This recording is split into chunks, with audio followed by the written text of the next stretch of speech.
हमारा जो अगला नियम है वो क्या है कि यदि अ के बाद विसर्ग हो या आ के बाद विसर्ग हो और इसके बाद क या प क्या हो, क या प में से कोई एक ध्वनि आ जाए तो ये जो हमारा विसर्ग है ये स दंते में चला जाता है और वो भी कैसा, आधा हलंत वाला। चलो देखो, प आ के बाद विसर्ग आ रहा है, उसके बाद क या प से शुरू होने वाली यदि कोई ध्वनि आ जाती है तो हमारा विसर्ग है जो स में चला जाता है, स दंते में चला जाता है, स्लेट वाले में चला जाता है। देखते हैं उदाहरण।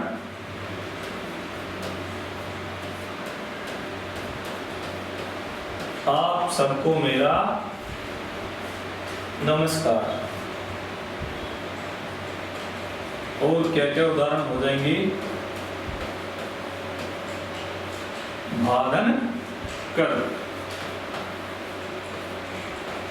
वाच धन पति, गृह धन पति। और क्या हो जाएगा,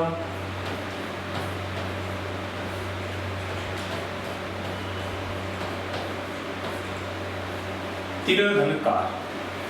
चलो इससे शब्द क्या बनेगा, नमस्कार जी, नमस्कार। भास्कर किसको कहते हैं, आप जानते हैं भास्कर किसको कहते हैं, जानते होंगे आप, भास्कर भगवान सूर्य को कहते हैं। तो फिर वाचस्पति किसको कहते हैं, बताओ आप। बृहस्पति तो आप जानते ही हो, बृहस्पति कौन है, वही भगवान है जिनका व्रत किया जाता है बृहस्पतिवार के दिन, और फिर उस दिन पीले पीले चीजें, पीले कपड़े पहनो, पीले दाल खाओ। शब्द क्या होगा, तिरस्कार। आपने उदाहरण देखे, यदि अ के बाद या आ के बाद विसर्ग हो और क या प से शुरू होने वाली यदि कोई ध्वनि आती है तो विसर्ग हमारा स में चला जाता है, और स कौन सा, स्लेट वाला स दंता जिसको बोलते हैं उसमें चला जाता है।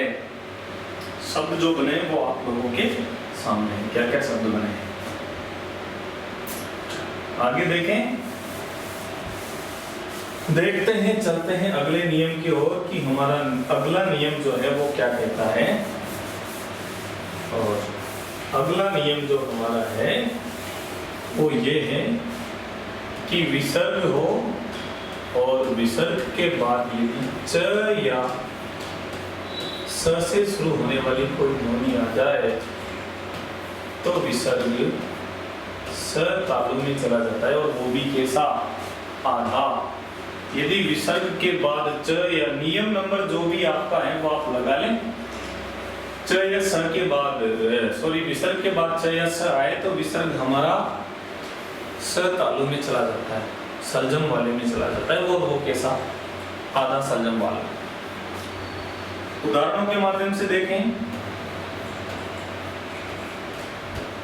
मन धन चिकित्सा से शब्द क्या बनेगा,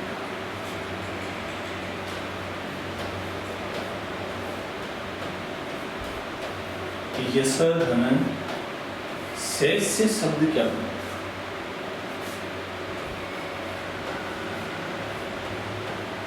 पुनः धन चरवण से, पुनः धन चरवण से शब्द क्या बनेगा,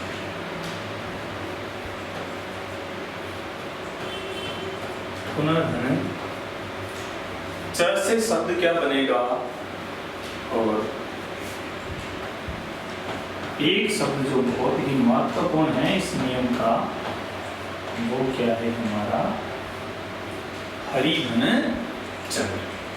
चलो देखें, मनः चिकित्सा से तो क्या बनेगा,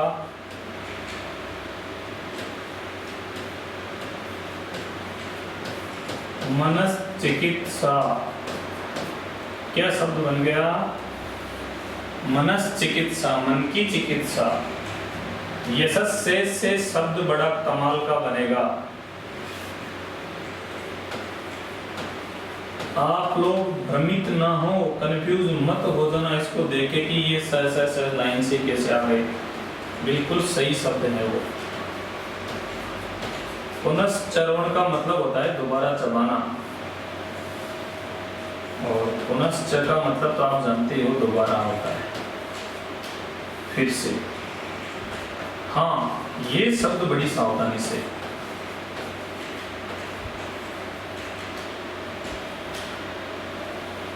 हरीशचंद्र, बिल्कुल सही शब्द। यहां मैं आपके सितारा लगा रहा हूं। हरीशचंद्र को सावधानी से देखना। शुद्ध अशुद्ध में शब्द पूछा जाता है, पूछ लिया जाता है शुद्ध अशुद्ध में इसको। किसको? हरीशचंद्र को। तो हरीशचंद्र का और क्या मामला है, जरा वो भी देख लो। हरीशचंद्र का मामला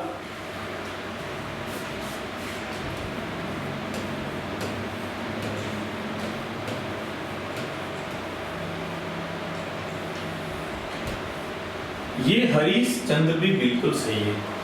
हरीश में चंद्र जुड़ा हुआ है। किसमें? हरीश में चंद्र जुड़ा हुआ है। और ये हरीश किससे बना? तो ये हरीश बना था हरिघन ईश से। हालांकि दोनों का मतलब एक ही होता है, हरि भी भगवान है, ईश भी भगवान को कहते हैं। तो इससे तो शब्द क्या बना हमारा?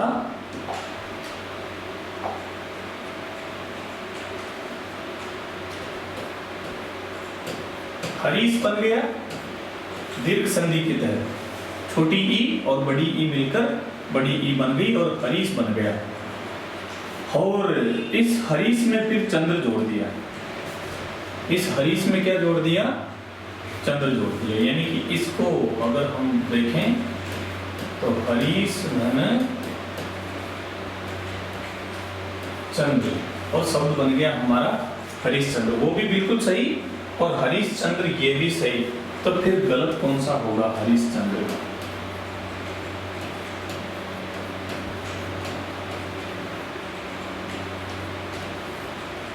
ये हरीशचंद्र गलत हो जाएगा। दिखाई दे रहा होगा इनमें अंतर आपको कि इस हरीशचंद्र में और उस हरीशचंद्र में क्या अंतर है, और इस हरीशचंद्र में क्या भिन्नता है। हरीशचंद्र और हरीशचंद्र कौन सा गलत होगा? और हरीशचंद्र ये भी गलत होगा।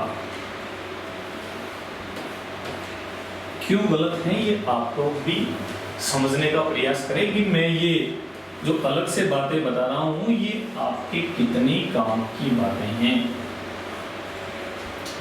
देखें, आप आगे बढ़े। इन उदाहरणों के माध्यम से आपको, मुझे उम्मीद है कि ये चीजें जो मैं आप तक पहुंचाना चाहता हूं, जो आपसे कहना चाहता हूं, आपके मन को, आपके मस्तिष्क को लग रही होंगी बातें कि मैं आपसे क्या कहना चाहता हूं और क्या आपको बताना चाहता हूं इन उदाहरणों के माध्यम से। आगे देखते हैं, अगले नियम की ओर चलते हैं कि हमारा अगला नियम क्या कहता है।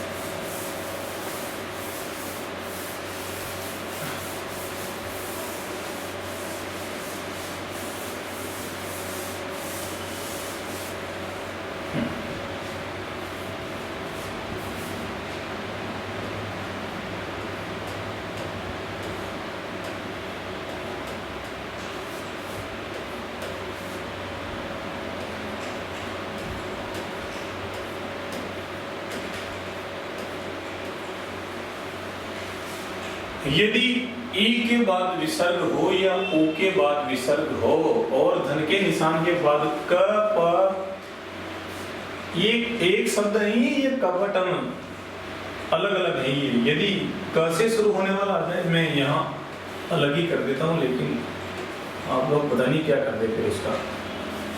यदि ई या ओ के बाद विसर्ग हो, धन के निशान के बाद क से शुरू होने वाली कोई ध्वनि हो, या प से हो, या ट से हो, या म से हो, तो यहाँ जो ये हमारा विसर्ग है ये समूर्धा में चला जाता है। किसमें चला जाता है? समूर्धा बोलते हैं षटकोण वाले को। किसमें चला जाएगा? श मोटा श।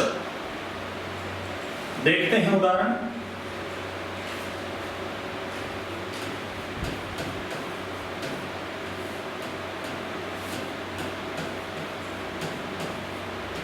क्या लिखा मैंने? आवी लिखा और उसके पीछे लिख दिया मैंने क्या? का। अब क्या लिख रहा हूं? अब लिख रहा हूं ये धनु लिख दिया और उसके पीछे लिख दिया मैंने क्या? टंकार लिख दिया। और क्या लिख रहा हूं? चतुर लिख रहा हूं। इसके बाद है कोण। और क्या?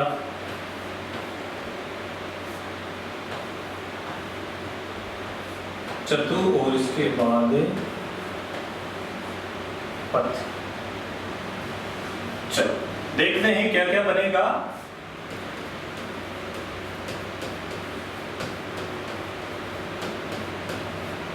आविष्कार हो जाएगा। इससे क्या होगा? धनुष टंकार। बड़े बड़े युद्ध जो होते थे उनमें धनुष की टंकार ही बड़ी जबरदस्त होती थी। आप महाभारत को देखना। चतुष्कोण। चतुष्कोण किसको कहते हैं? चार कोणों को बोलते हैं तो किसको कहते हैं?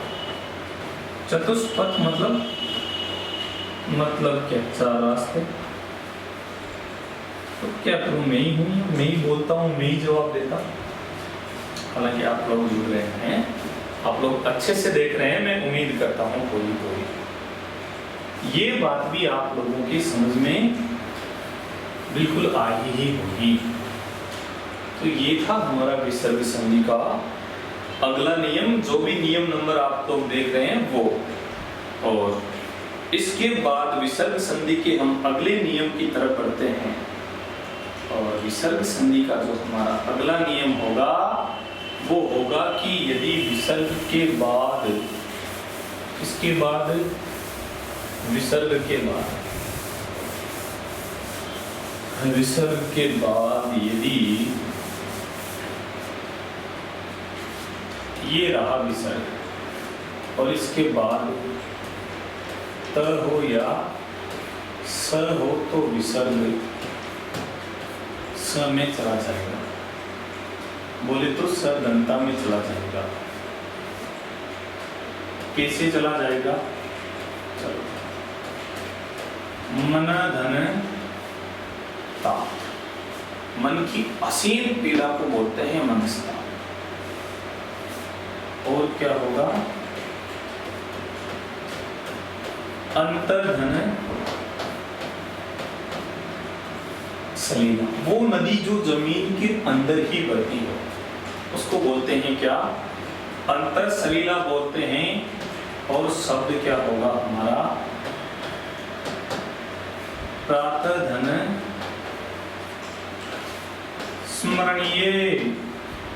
स्मरणीय का मतलब याद करने योग्य। जो सुबह सुबह भगवान को याद करते हैं, अच्छे लोगों को भी याद करते हैं। प्रातः स्मरणीय, किसी के सम्मान स्वरूप जो शब्द बोला जाता है वो है ये प्रातः स्मरणीय।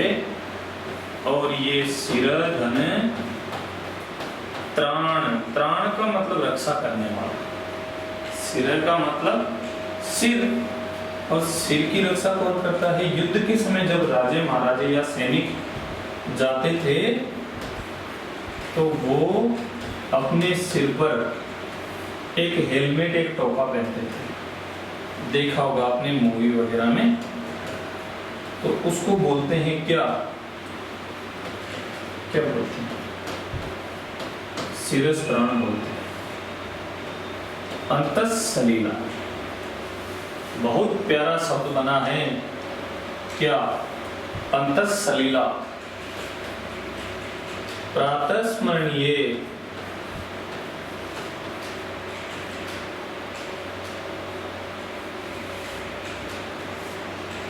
प्रातः स्मरणीय, सुबह सुबह जिनको याद किया जाता है। और ये क्या हो गया हमारा?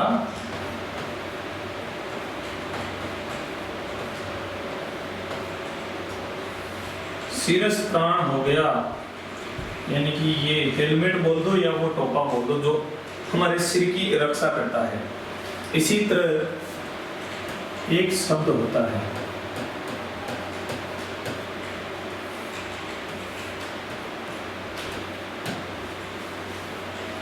पदत्राण। किसको कहते हैं, इसका अर्थ आप मुझे बताना।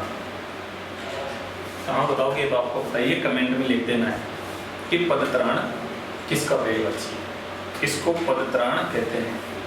ये था हमारा विसर्ग संधि का अगला नियम।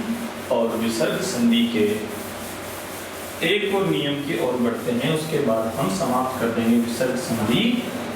तो वो नियम हमारा कौन सा है जरा देखें। यदि दू के बाद क प फ च छ स त और स आए तो ये जो हमारे विसर्ग हैं, ये विसर्ग क्या करेंगे, अरे ये विसर्ग बदलेंगे। किस किस में बदलेंगे, ये कमाल का बोल, ये बदल जाएंगे इसमें, इसमें और इसमें। बोले तो स मूर्धा, स तालु और स दंते, श श और स। अब क्या, इन ध्वनियों के अतिरिक्त, यानी कि ये जो 8 ध्वनियां हैं, ये 3 और 3 6 और 2 8, अगर ये दू के बाद विसर्ग के बाद इनसे शुरू होने वाला कोई शब्द आ रहा है तो हमारा विसर्ग इनमें चला जाएगा, इसमें, इसमें और इसमें। लेकिन इनसे भिन्न ध्वनि आने पर, तो इसके लिए मैं एक लाइन लिखूंगा, उपर्युक्त से भिन्न ध्वनि आने पर विसर्ग किसमें चला जाएगा, विसर्ग र में चला जाएगा।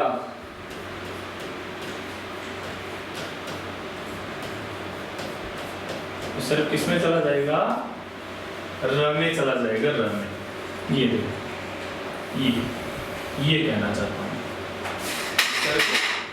र में चला जाएगा। किनसे भिन्न ध्वनि आने पर, इनसे भिन्न ध्वनि आने पर।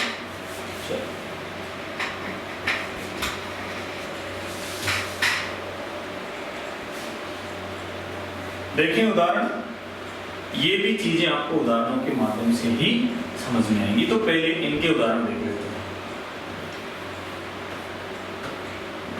दूधन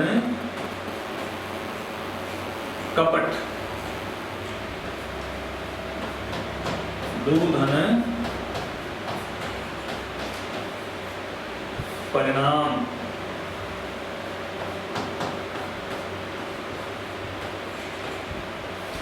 दूधन फल। और क्या हो जाएगा, और उदाहरण देखें, दूधन चरित्र, दूधन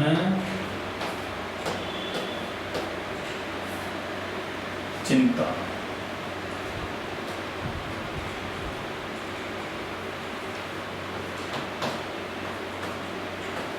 दूधन छल,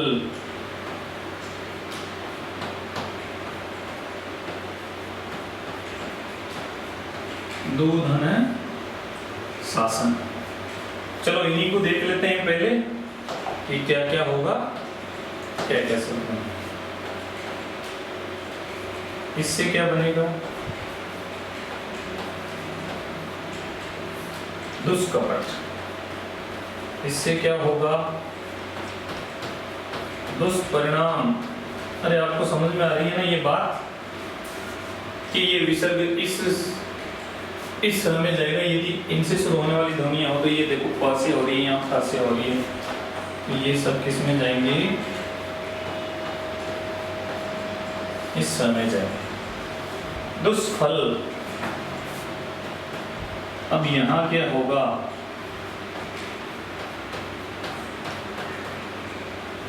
दुष्चरित्र।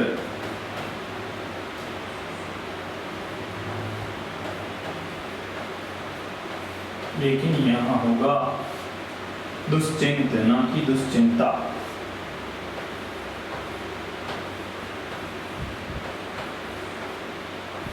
दुष्छल।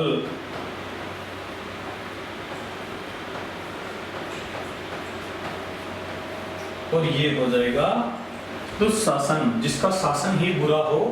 और एक पौराणिक पात्र है महाभारत में, दुर्योधन का एक भाई था दुशासन, जिसने द्रौपदी का चीर हरण किया था। हालांकि भगवान कृष्ण ने उनकी रक्षा की थी। किसकी? द्रौपदी की, पांचाली की। इनको मिटाता हूं मैं और कुछ और उदाहरण इस नियम से संबंधित आपको बताता हूं।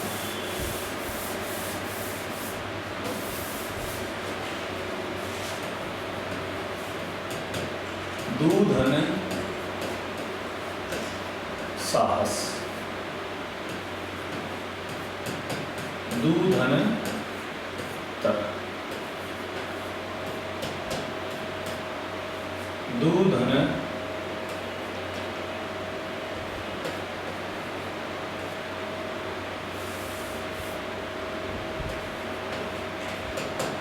दूधन सर। चलो देखते हैं इससे तो शब्द क्या बनेगा? दुस्साहस। इससे क्या हो जाएगा? दुस्तर। दुस्तर का मतलब जहां तैरना मुश्किल हो और ये सहन करना ही मुश्किल हो। और दुस्साहस का मतलब होता है बुरा साहस कोई कर दे कि आपने ये दुस्साहस कैसे किया। तो इन उदाहरणों के माध्यम से आपको कुछ क्लियर हो रहा होगा और कुछ क्लियर होने के बाद फिर धीरे धीरे चीजें सब कुछ क्लियर होने लग जाती हैं। तो आप निरंतर मेहनत करते रहें, देखते रहें इन वीडियोस को और सफलता की सीढ़ियों पे आप चढ़ते रहें।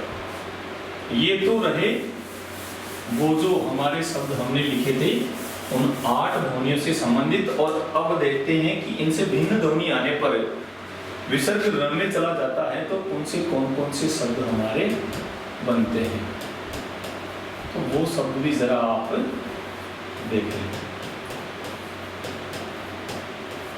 दूधन गम, दूधन बल, दूधन जे, दूधन जन,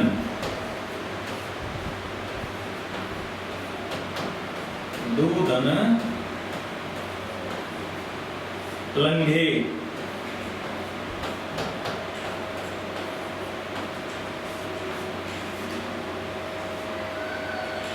दूधन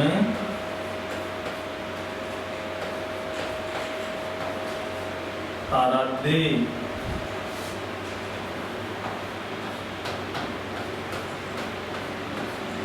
दूधन ग।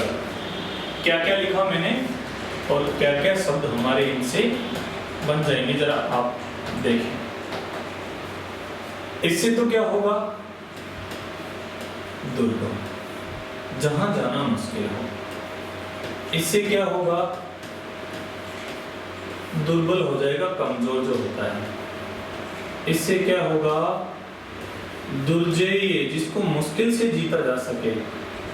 और अजेय, जिसको जीता ही ना जा सके। दुर्जन, बुरा व्यक्ति। दुर्लंघे, जिसको लांघना बहुत मुश्किल हो। और इससे शब्द जो हमारा बनेगा वो बनेगा दुराराधे, जिसकी आराधना करना, जिसको मनाना मुश्किल हो।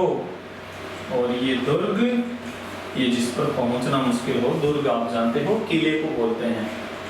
तो इन उदाहरणों से, इन शब्दों से आपके समझ में आया होगा ये मामला कि मैं आपको विसर्ग संधि में क्या क्या बताया। अगले बगले की बातें, साइडों की बातें भी साथ में आपको बताने की कोशिश करता हुआ चलता हूं, तो आप उनको भी ध्यान रखें। इस प्रकार हम समाप्त करते हैं यहाँ विसर्ग संधि का, और अगली क्लास जो हमारी होगी वो एक नए टॉपिक के साथ होगी। नमस्कार, आप देखते रहिए। धन्यवाद।